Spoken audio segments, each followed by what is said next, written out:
তাদের অবস্থা এমন হয়েছে, পালানোর আগে তারা শেষ ভাষণ দেওয়ার তৌফিক হয় নাই।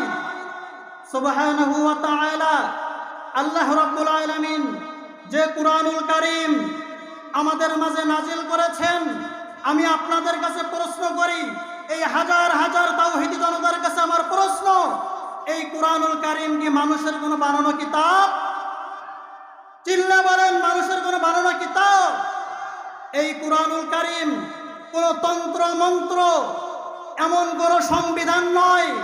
বিএনপি ক্ষমতায় আসলে স্বাধীনতার ঘোষক হবে একজন, আওয়ামী লীগ ক্ষমতায় আসলে স্বাধীনতার ঘোষক হবে আরেকজন। এটা এমন কোন কিতাব নয়। এই কিতাব হলো আল্লাহ রাব্বুল আলামিনের পক্ষ থেকে নাজিলকৃত একটি কিতাব। মুসলমান ভাইরা আমার কথাগুলো দিল দিয়ে বুঝবেন।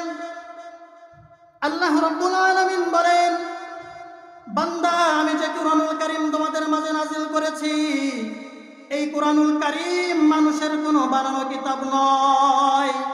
এই কুরআনুল কারীম আমি আল্লাহ রাব্বুল আলামিন তোমাদের মাঝে নাজিল করেছি। আল্লাহ রাব্বুল আলামিন কুরআনুল কারীমের মধ্যে ইরশাদ করেন, ওয়া ইন্নাহু লাতানজিলু রাব্বিল আলামিন।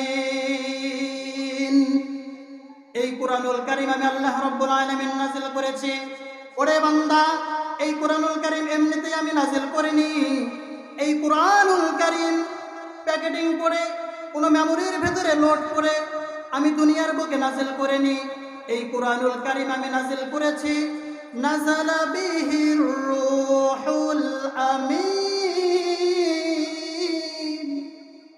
আল্লাহ রাব্বুল আলামিন বলেন, এই কুরআনুল কারীম আমি রূহুল আমিনের মাধ্যমে প্রেরণ করেছি দুনিয়ার বুকে। তাফসীরে তাবারী খুলে দেখেন, রূহুল আমিন বলতে কি উদ্দেশ্য নেওয়া হয়েছে, মান হুয়া রূহুল আমিন, রূহুল আমিন কে? তাফসীরে তাবারী খুলে দেখেন, তাফসীরে তাবারীর মধ্যে বলা হচ্ছে, হুয়াল্লাযী নাযালাল কুরআনা আলা মুহাম্মাদিন সাল্লাল্লাহু আলাইহি ওয়াসাল্লাম, যিনার মাধ্যমে আল্লাহ রাব্বুল আলামিন এই কুরআনুল কারীম নাযিল করেছেন, হুয়া জিবরাইল আলাইহিস সালাতু ওয়াস সালাম। জিবরাইল আলাইহিস সালাতু ওয়াস সালামের মাধ্যমে এই কুরআনুল কারীম আল্লাহ রাব্বুল আলামিন দুনিয়ার বুকে নাযিল করলেন। মুসলমান ভাইরা আমার কথাগুলো দিল দিয়ে বুঝবেন। আল্লাহ রাব্বুল আলামিন এই কুরআনুল কারীম, আপনি এই কুরআনুল কারীমের মধ্যে আয়াত পড়ে পড়ে পানির মধ্যে ফু দিয়ে শুধু সেবা গ্রহণ করবেন, এই জন্য আল্লাহ রাব্বুল আলামিন এই কুরআন নাযিল করেননি।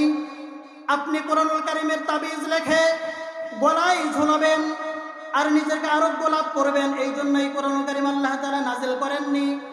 আল্লাহ রাব্বুল আলামিন এই কুরআনুল কারীম এই জন্য নাযিল করেছেন, আপনার পার্সোনাল লাইফ, আপনার পারিবারিক জীবন, আপনার রাষ্ট্রীয় জীবন, আপনার সকল ক্ষেত্রে এই কুরআনুল কারীমের বিধানকে সামনে নিয়ে আসতে হবে।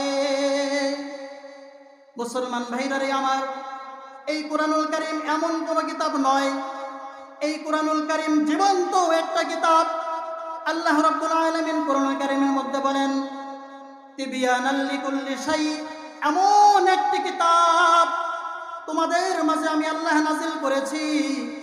এই কিতাবের মধ্যে তোমরা যে বিষয়ে প্রশ্ন করবে, এই কিতাব তোমাদের প্রশ্নের সমাধান দিয়ে দেবে। সুবহানাল্লাহ বলবেন না? আল্লাহ রাব্বুল আলামিন বলেন, কেমন কিতাব? এই কিতাবে কি সকল প্রশ্ন পাওয়া যাবে? হ্যাঁ হ্যাঁ, এমন একটা কিতাব, এই কিতাবের মধ্যে সব রকমের প্রশ্ন পাওয়া যাবে, সব রকমের প্রশ্নের উত্তর পাওয়া যাবে। তাহলে আপনাদের মাঝে প্রশ্ন হতে পারে, হুজুর 4 স্টলের কথা বলেন, গাড়ির মধ্যে বলেন, ট্রেনের মধ্যে বলেন, সিএনজির মধ্যে বলেন, সব জায়গায় একই কথা। সামনে সংসদে যাবে কে? প্রধানমন্ত্রী যাবে কে?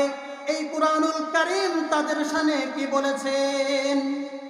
সামনে আমাদের কুরআনুল কারীম বলে দিচ্ছেন, সামনে কারা ক্ষমতায় যাবে, কারা ক্ষমতায় গেলে কি করবে।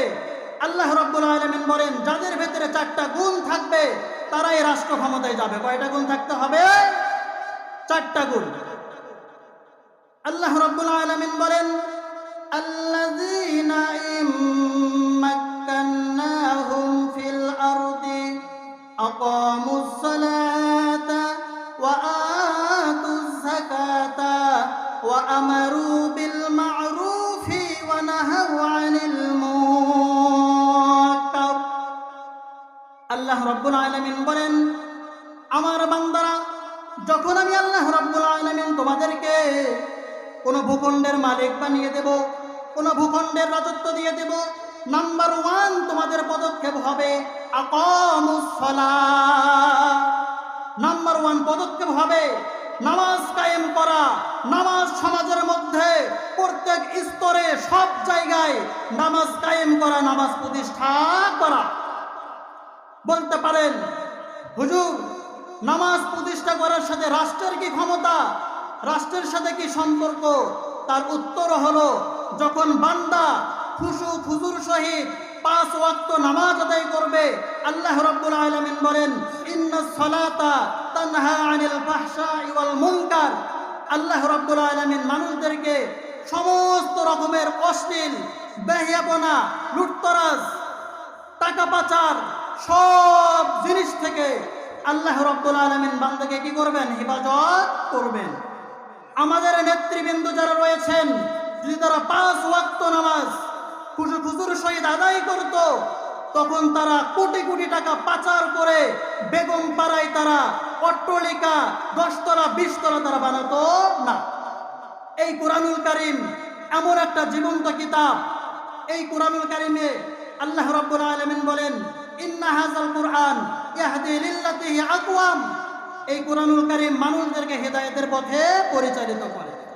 এই কুরআনুল কারীম মানুষদেরকে সুসংবাদ জানিয়ে দেন, ওয়া ইউবাশশিরুল মুমিনিনা আল্লাযীনা ইয়া'মালুনাস সালিহাত। ওয়া ইউবাশশিরুল মুমিনিন, মুমিনদেরকে এই কুরআনুল কারীম সুসংবাদ জানিয়ে দেন, আল্লাযীনা ইয়া'মালুনাস সালিহাত, যারা নেক আমল করবে, আন্না লাহুম আজরান কাবীরা। যদি কুরআনুল কারীমকে প্রশ্ন করেন, কুরআন তুমি বলে দাও